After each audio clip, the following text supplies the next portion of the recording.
Hello.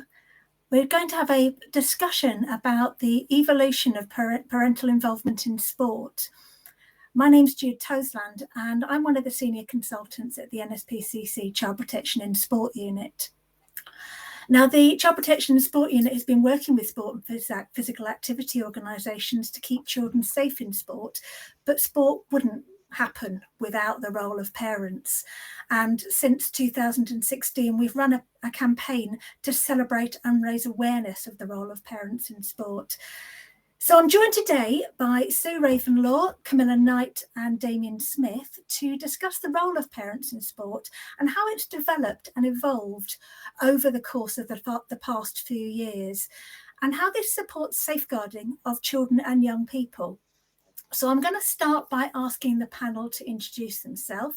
So if I can start with you, Sue, if you could tell us who you are and where you're coming from.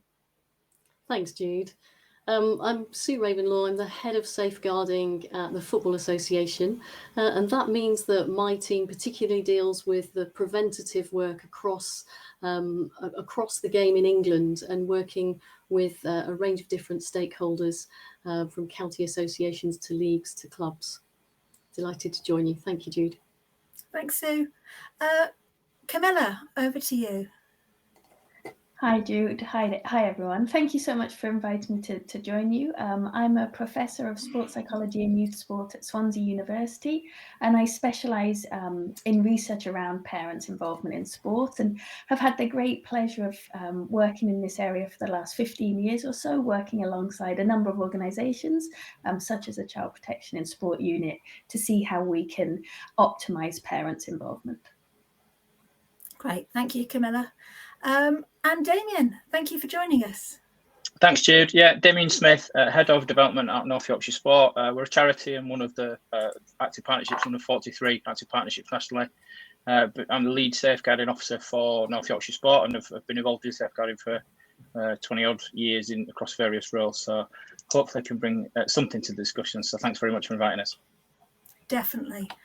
Well, thank you all. I think you're all bringing a lot of experience from the world of sport. And you've seen a lot of changes, I'm sure, over the course of the time you've been there, particularly around the role of parents. And I wonder what it was like when you first started working in the sport and physical activity sector. I thought I'd ask that to Sue first. What was it like when you first started in terms of the role of parents? Thanks, Jude. Yes, I guess the last sort of 20 plus years, as you've said, Jude, parents have always had the opportunity to play an important part in children's sport and in football. And many of our volunteers, club and match officials are parents, and they engage because of their child's participation. However, some have at times treated football and sport a bit more like a creche, and have left their children taking little interest in who is leading the activity and heading off to do shopping or other things. Whilst we also have others who've been perhaps over-invested in their child's sport or football, and been perhaps more aggressive than we would like to see, with a win-at-all-costs attitude, and placing pressure not only on the children, but of course on the environment in which the activity is taking place. So I think over the last sort of 20 years, we've had this full gamut of really positive engagement from some parents who really understand the importance of being more child-centred, and then others who haven't. And I guess in football, in the professional game, where the environments have been a bit more controlled, in the academy setting, for instance, then clubs have introduced strict rules and codes of behaviour for parents, where they could stay and watch but not shout at their children. And obviously in an academy setting, they can be asked to leave. And I think that's been the journey for us, is how do we help manage and galvanise some of that energy from parents and help change that into a kind of positive energy. Of course, much more challenging in grassroots sports and football settings. Yeah, it is very interesting to see the difference between the grassroots and the kind of high performance level. I'd be interested, Damian, in your views from an active partnership. Obviously, you're dealing with a much wider variety of sports. So what were parents like? How were they perceived when you first started working in the sector? For me, I mean, when I started sort of professionally 22 years ago, it was with the governing body. Actually, it was with British Triathlon. But having kind of more recently gone to kind of multi-sports roles, what I would probably say is I would echo a lot of what Susie said, but also there seems to be a big shift in terms of the roles that parents play. So I would say a number of years ago, you were either a coach, a parent was a coach, or you tended to be used on the fundraising side. It was a bit cake sales and that type of stuff, and we kind of felt like it was one or the other.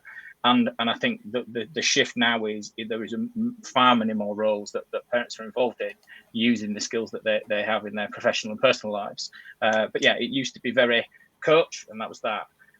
Often seen as the taxis and dropping off, and as a creche, as Sue said, and kept arm's length by clubs. That's what used to be the overriding view, was that parents were often an issue and they should be kept at arm's length. So the dropping off of children and the kind of involvement in the club setup probably wasn't as advanced and wasn't as positive as what I would see now. Yes, it is interesting to see those changes, both in how parents were used within the sports sector as well as how they were perceived by the sports sector. I mean, Camilla, I know that in 2016 we worked with you to look at the role of parents and launch the Parents in Sport Week. Why do you think this was needed at the time? I think as mentioned by both Sue and Damian, parents have always been really important, and at different times they've been viewed more or less positively. Although, from a research perspective, we know that the vast majority of parents are trying to do the right thing. There's very few parents, if any, I think, that are purposely trying to have a negative impact on their child's sport. But unfortunately, it's challenging for parents to support their children's involvement. There's lots of demands, there's lots of expectations. There is this sort of negative perception often around what they're doing. And so we do see, unfortunately, some behaviours that aren't necessarily optimal, that aren't really helping children always to reach, their highest level, whatever that may be, or to have the most positive experience. And so the idea around Parents in Sport Week really came off the back of some concerns from different organisations around, whether parents were involved in the best possible ways. And initially, I think that the feeling really was that actually it might be that we need to try and fix parents, for want of a better word, correct those negative behaviours. But actually, through the conversation and the initiation of Parents in Sport Week, it was recognised that actually, there are many parents doing great things.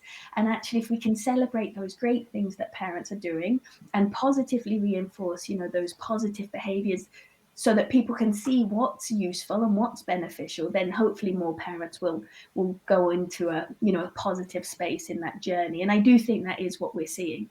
I do think we're seeing many parents now who are understanding more of what is useful and beneficial for their child and really taking positive steps that way. How has Parents in Sport Week evolved over the time since it was first launched, do you think, Camilla? It's been fantastic to see how it's grown in terms of the organisations that have been involved. But I think we've also really moved forward with the messaging that's been presented. So I think initially when it first came in, given the backdrop again of maybe this negative view or perception of parents, it was very much trying to give guidance to parents and trying to highlight the positives of parents. But over time, we've seen that message has become really well embedded around that positive approach to parents, and consequently it's allowed more of a tailoring towards some of the safeguarding messages, which is really so key.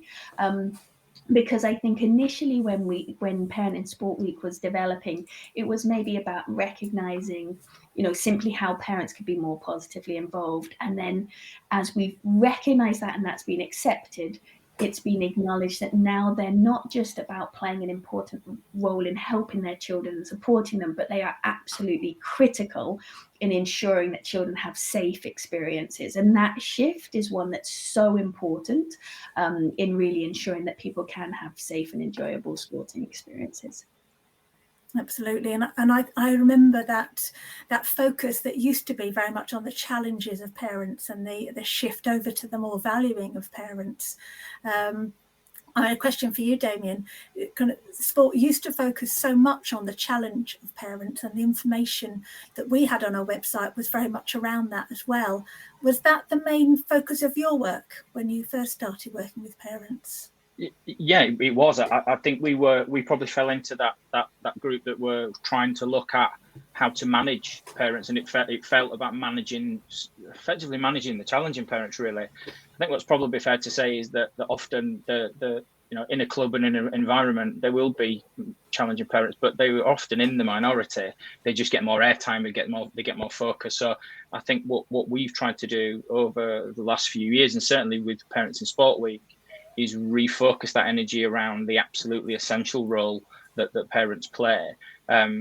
So there's definitely been a shift. I think that where often a few parents spoil it for others, I think probably a number of years ago we were spending too much time looking at how to manage quite a small group of people. And as time's gone on, we're seeing that's still there. That's absolutely still there. There will always be parents that cause clubs issues. That we're not to get away from that. But I've definitely seen a shift in I guess peer management or self-management, where what's acceptable in terms of parental behaviour is often being picked up on by other parents first and not actually being escalated to the club. Other parents are saying, wait a second, that's not okay. And I think that's a real positive of the programme's helped with, and lots of partners have helped with over the years.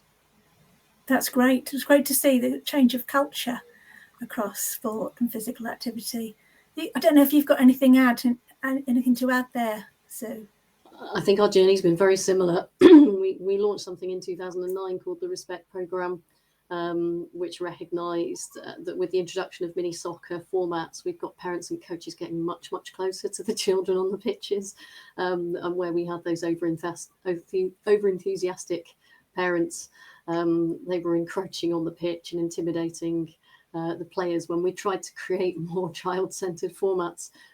So the programme focused on various interventions, including physical interventions like barriers to bring the parents away from the pitch and give the children some space. So we did start with that. We had people like Ray Winston as a strong, film character, with parody videos to try and help coaches and parents who were acting in that way to understand that wasn't the way to go. But of course, over time, we've kind of shifted with that as well, and I'm very much focusing on the positive messaging. Now there was a time and place for that, but I think it's very much now, the Respect programme was reframed in 2017-18 around we only do positive. As a message, and sort of bringing that through with some research with young people and what young people were looking for in terms of that positive environment to play in. And would you say that straddled from grassroots right the way through to your high performance side of the sport? Very much in grassroots and in the academy settings, absolutely. That's been the emphasis for the development programs. Not always what we see in the shop window of professional sport, but certainly what's been kind of advocated for strongly across the grassroots game and in the development programs and talent pathways. Yeah, I often think so many of these young performers that we see operating at a high level, what we don't see is the role that parents have played in the background to get them there. Absolutely, immense. Actually, I'll stay with you, Sue. Kind of what does your organisation do to involve and inform parents now?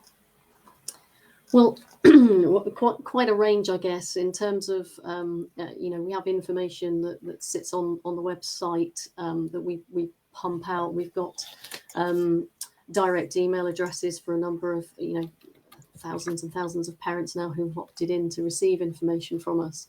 So we have different ways of actually communicating. But as part of our new safeguarding strategy that we launched in February following the publication of Clive Sheldon's report last year, we have parents as one of our ongoing groups to work with and educate and empower. So in next month, we'll actually be launching a new e-learning safeguarding awareness course for parents and carers.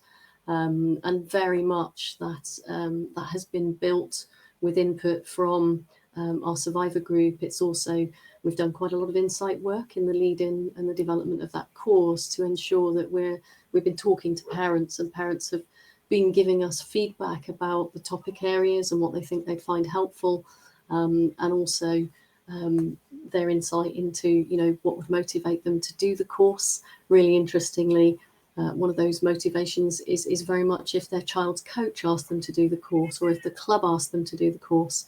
So we're working with that as a sort of framework to engage the clubs and the coaches as we launch that course. And parents, you know, have told us they do place the responsibility for safeguarding and well-being of under 18s firmly on the club, but there is a much greater recognition and willingness on parents' behalf to acknowledge the role that they play, to be more supportive. They've told us they've seen they can see the relevance of the course, and positively, and we hope this translates through. 79% told us that they could, you know, they would absolutely do the course. So, you know, educating, empowering parents directly around safeguarding, and particularly around grooming, is really important from our perspective. Yeah, I think Camilla, I think it'd be interesting to hear your comments on some of what Sue has been talking about. Yeah, thanks, Jude. Thanks, Sue. I think it's fantastic to see about you know, how that project's developing, and you know, the support that's now being made available to parents to really encourage them to be engaged in the safeguarding space.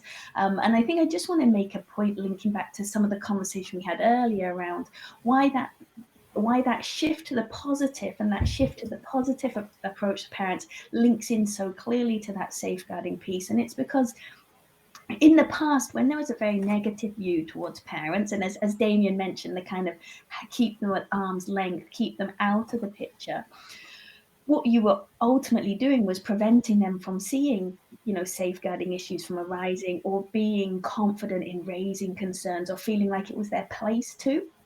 And actually what we've seen, I think, you know, given the focus of this is how parental involvement's changed over time, I think what we've seen over time is, you know, we've got to the point where we've started to welcome parents in, and we're starting to inform parents a little bit more around safeguarding, but there's still a big step to go to make parents feel that they have the power to raise concerns.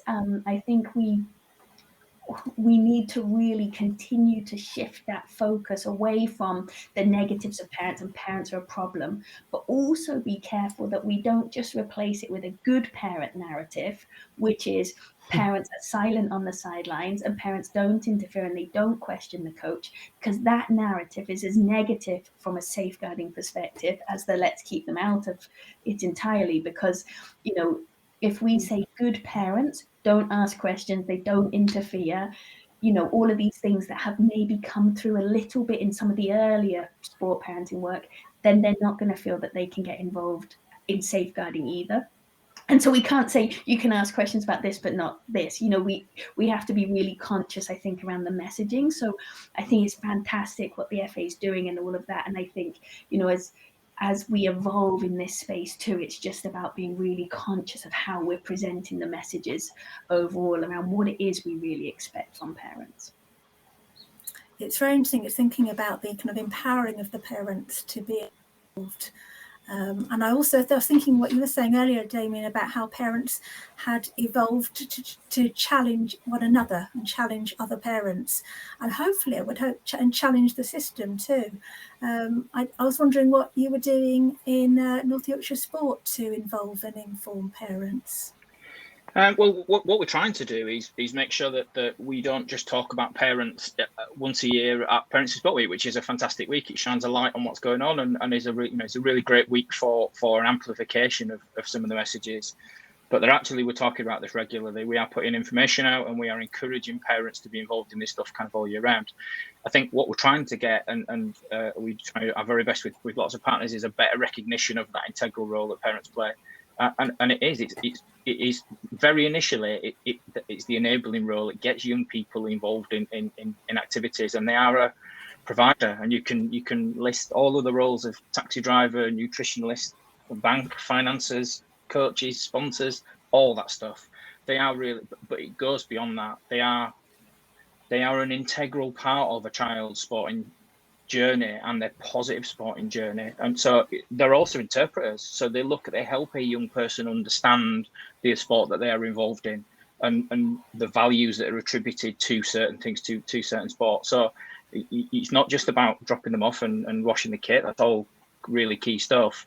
They have a very, very integral and interpreted how a young person gets involved. And they are role models as well. The role modeling behaviour of parents is really, really key. Not only in the comments that they make pre-game, post-game, jumping in the car and what they say to their child, but also actually parents role modeling behaviour around being active. Parents who are active, often their children see physical activity, see sport as more accessible and just really normal because their parents do it. So it is really, really key. They can really help a young person connect to sport and really set them on a path of enjoying sport and physical activity for an entire lifetime. So yeah, it can't be underplayed. And putting all that into a campaign is not easy, but we try to our very best to just highlight a continuing, ongoing positive role of parents. And Camilla, I can see you're smiling there. I think Damian is saying a lot of things the kind of messages that you've been trying to get through over the last few years, aren't they? Yeah, he is. I'm sitting here really pleased about the things that Damian's mentioning, because it is so important that we realise, and I think we increasingly are, but maybe I think we can still do it more, just how important parents are beyond that provider role. It is that interpreter role. It is the value they place on different outcomes. And that communicates to children how important sport is and what elements of sport are important. And I think linked to that, as soon as we start to consider those broader roles of parents beyond just taking them to training and taking them to games and making sure they're fed, then we can start to think about the messaging we have and how we communicate with parents, and most importantly, recognize that it's more than just what they do on the side of the pitch. I think it's very easy for us to fall into judgments around parents, good, bad, which is a false dichotomy anyway, but it's very easy to fall to that when we stand and we watch people on the sidelines or at the edge of a pitch. But that might be an hour, 2 hours, a few times a week. Parents are with their children much more than that. And actually, if we really want parents to be positively involved and really be comfortable in having conversations around safeguarding and ensuring children are having safe and enjoyable experiences, then we want to really think about all those other spaces where parents are communicating and where they're interacting.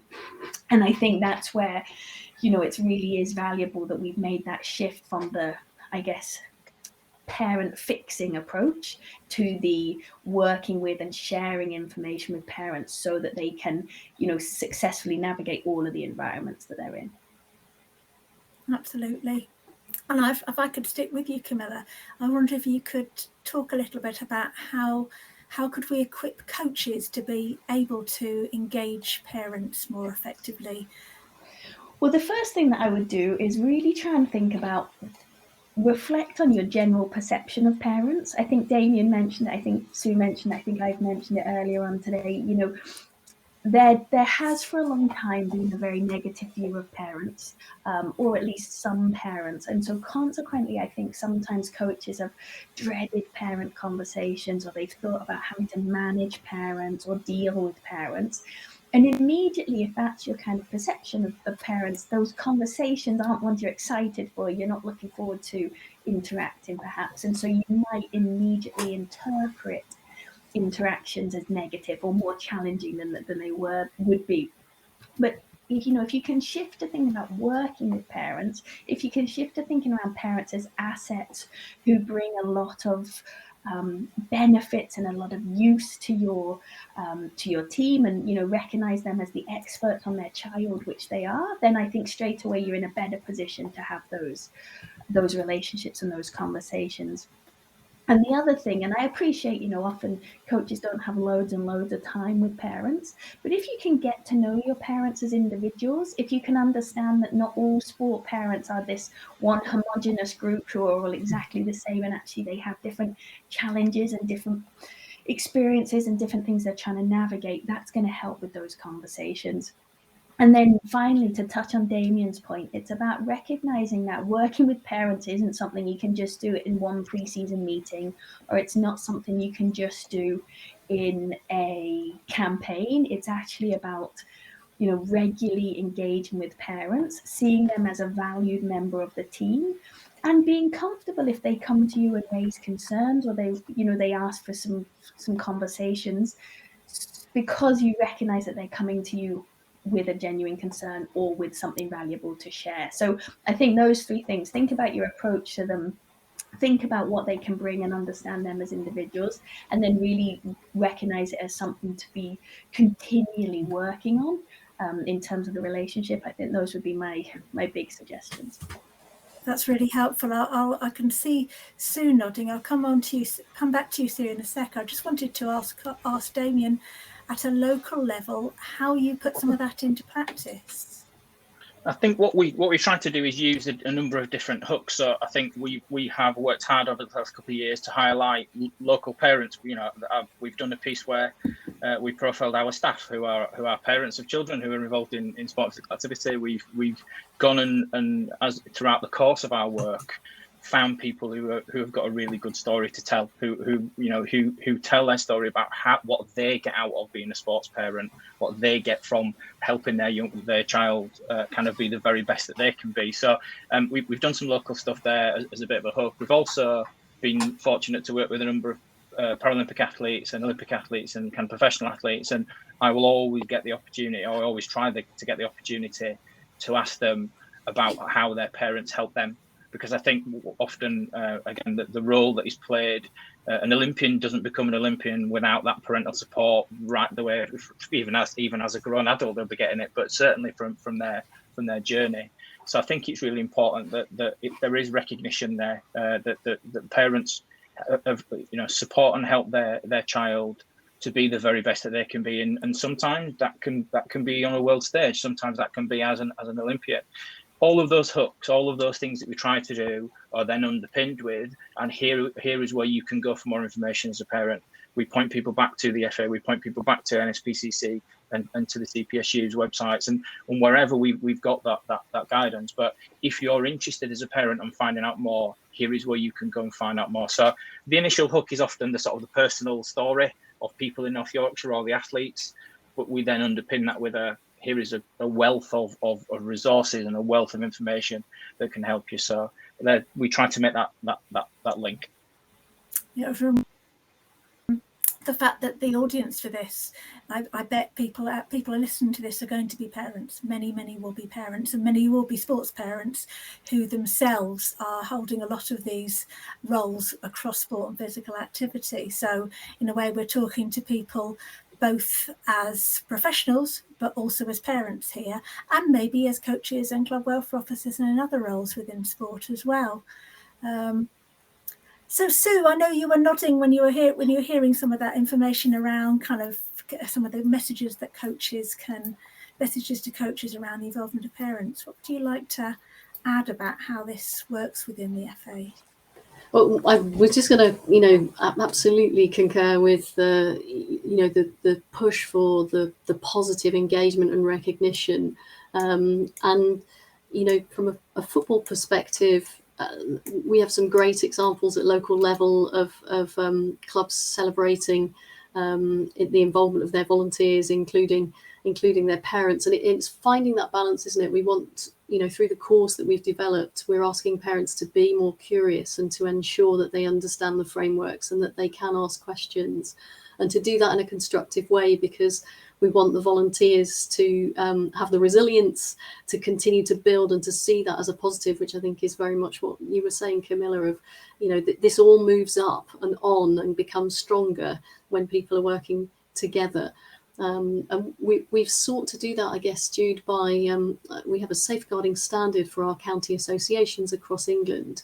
And as part of that standard, it's about engaging with clubs and county association staff and volunteers getting out and turning up unannounced to training and to matches in a friendly way, engaging with the coaches, explaining who they are, checking with the coaches and the parents and the children, having conversations with them, They do interrupt training, and you know, there are engaged conversations with children and young people and parents. And I think when the parents recognise they've got someone there from the county association who's actually asking questions, who's making sure that the parents know who their club welfare officer is, who's asking them, is that number in your phone? You know, would you know who to call if you had that concern? Have you done it? You know, just those engaging conversations. Parents generally are really positive about that, and it sort of helps with that engagement with the club, and the parents recognising their really important part to play in building that context of a safe environment when they're there, when they're not there, etc. And just really, really important. So for us, that's an area we want to continue to build on, that kind of direct engagement with, both through those visits, but also direct communications from the FA, the county FA. And I think probably the other point I wanted to make was the importance of having some tools for clubs to use to engage. You know, I think that's probably where we could collaborate more around the types of tools that would help clubs to engage in the ways that we're talking about. Thanks, Jude. Thank you, Sue. And I know, Damian, I was just wondering if you're talking about how clubs can engage parents. I wonder if you could talk through that a little bit more. Yeah, I think that it's not necessarily top tips, but I guess one of the things that clubs, where we see it done best, where we see clubs that really embrace this stuff, is where they see parents as an untapped asset, where they look and see as the parental body as someone that they can lean on, that it's not a them and us, or it's a genuine us together, you know. And I think that, as we said earlier, there are some parents that will always cause issues for clubs, but overwhelmingly they are positive. They are there for the right reason, and they want their children to do well. They want their children to get hopefully the same positive experiences they did as parents. So I think that seeing the parental body and seeing parents as untapped assets is there, that they can often give time. The skill sets of parents within clubs can be so diverse, but both professionally and kind of from a hobbies point of view, there's often skill sets there that clubs need, whether that is painting and decorating, whether that is finance and accountancy, whether that is law, legal, whatever that might be. You have a parental body there that have skills that a club can use. And I think that's probably where the shift has been. We used to just see parents as the next coach or the kind of that succession of coaching. Absolutely, parents are a really great group to bring new coaches and encourage new coaching in, but they're not the most. It's not the only role that they can play. There are many, many. And I think remembering that most parents are in it for the right reasons, and I think often clubs are too, or you'd like to think they are. So I think that the two are not very far away from each other, and that's where I've seen a good transition this last few years. I love the idea of untapped assets, actually. I'm going to remember that phrase. I think that's there's such a crucial role for parents to play. And then also it's that whole part of the culture. So if we're listening to parents, we're involving them in the small things, then they're more likely to tell us about the serious concerns, the same as we say for children. Camilla, there's been a lot of really interesting examples. What kind of some of your reflections on those? Yeah, thanks, Jude. I've got lots of thoughts, but I think that the key thing and what's really coming through to me from what Sue and Damian are saying, which is really supported by the evidence from, research, is how important it is that we address, when we think about parents in the clubs, in the organizations, and in sort of sporting culture itself, rather than simply saying to parents, here's a leaflet or here's some do's and don'ts and this is what you've now got to do. Because one, that won't necessarily get to all of the parents, and it won't be taken on board by perhaps some of the parents who you might want it to get taken on by. But also too, we know that parents and all individuals, we're products of the environment that we're in.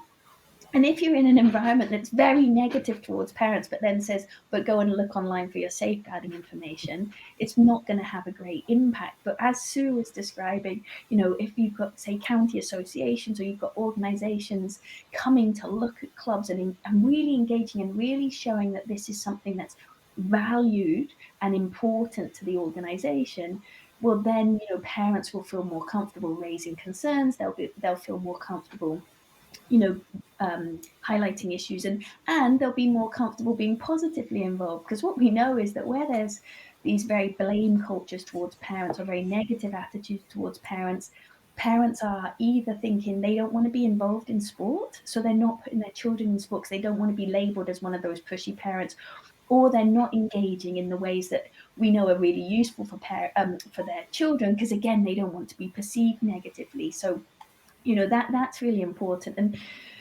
And just to touch on what Damian was talking about, so with the work that we've done, we've identified, I like to call it a parent positive environment, but it's one where parents are valued, where parents are respected, and where parents are welcomed. And that might seem, very broad sort of statements, but when we talk about it, what we're suggesting is that actually, if you can create an environment where parents are thanked for their time, where their commitment is acknowledged, where we understand that maybe they're sacrificing family time or time with other children, or, dare I say it, having a social life of their own to make sure that their children can be at training, and that, family holidays might not happen because of when competitions are, etc. If we can really value that, but also value, as Damian was mentioning, all the skills and the background and the experiences they have, then that's really encouraging for parents, and we know that makes parents, optimize their involvement. When we talk about respect, it's about actively seeking feedback from parents, and even if you can't act off that feedback, explaining why you can't act off it. So sometimes we ask for feedback because it's a tick box and we should, but then we don't do anything with it. So actively looking for feedback, trying to understand how you can make the experience better for not just the young people, but the parents themselves. Because if parents are having a good time, kids tend to have a better time.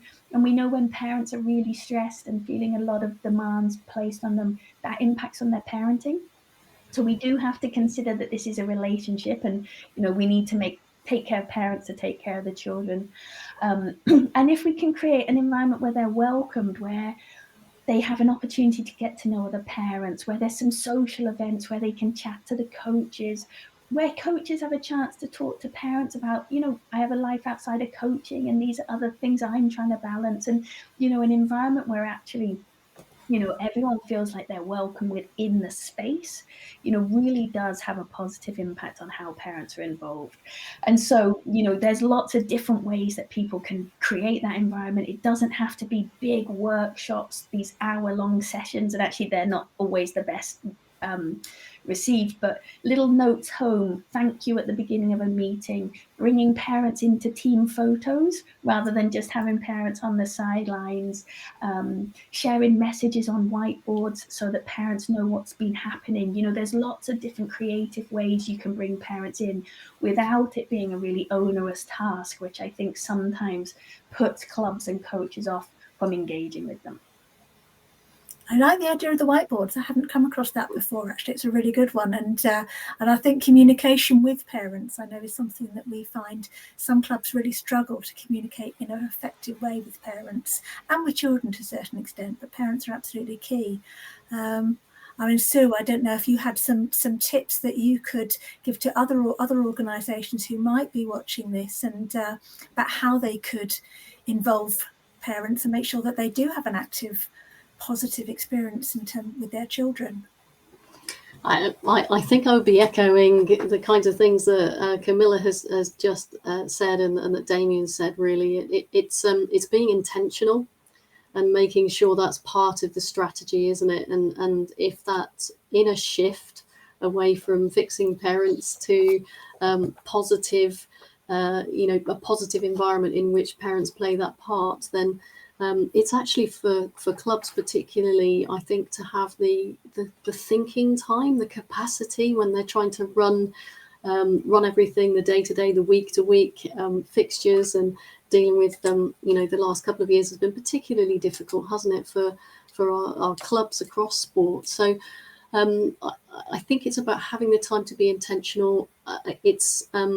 It's about sharing some of these examples as widely as we possibly can, and possibly taking some of those examples that Camilla was talking about and Damian's talking about, and packaging them in a way that clubs could easily use them. And I absolutely agree with Camilla. The small things make all the difference. It really will be about the thank yous, the gratitude, the the opportunity to be acknowledged for the part that parents play in a club happening. And I think beyond that, I think we need to keep it simple and provide those resources and keep sharing those messages and what's working really well. I think that's what's really important across the piece. Thank you, Sue. Camilla, anything you'd like to add?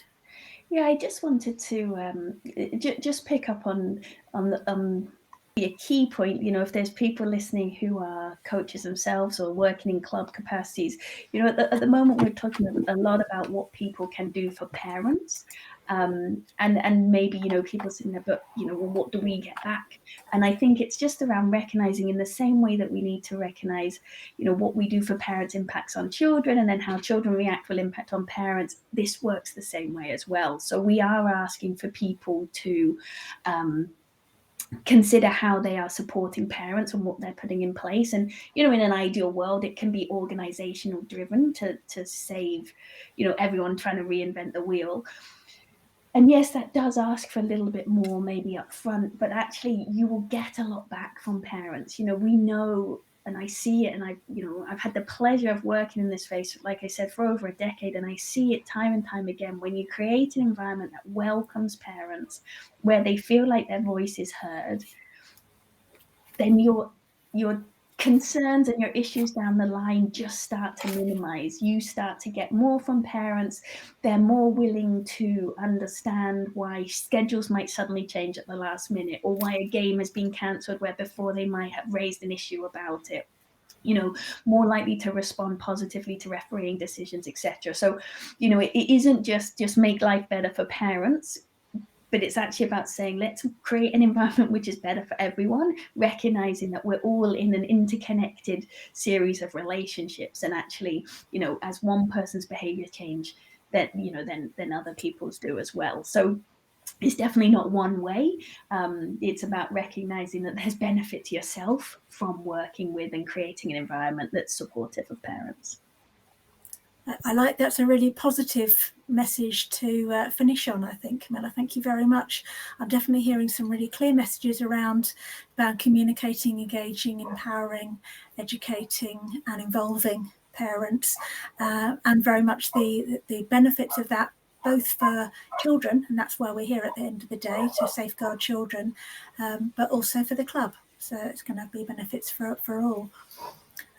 So thank you very much to Sue Ravenlaw, to Camilla Knight and to Damian Smith for your input today.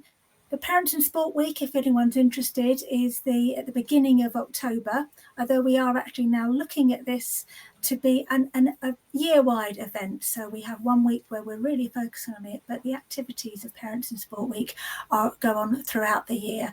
So that's an opportunity for all sporting and physical activity organisations to work with, celebrate and inform parents. So thank you very much for joining us, and we look forward to hearing your questions, comments and observations. Thank you.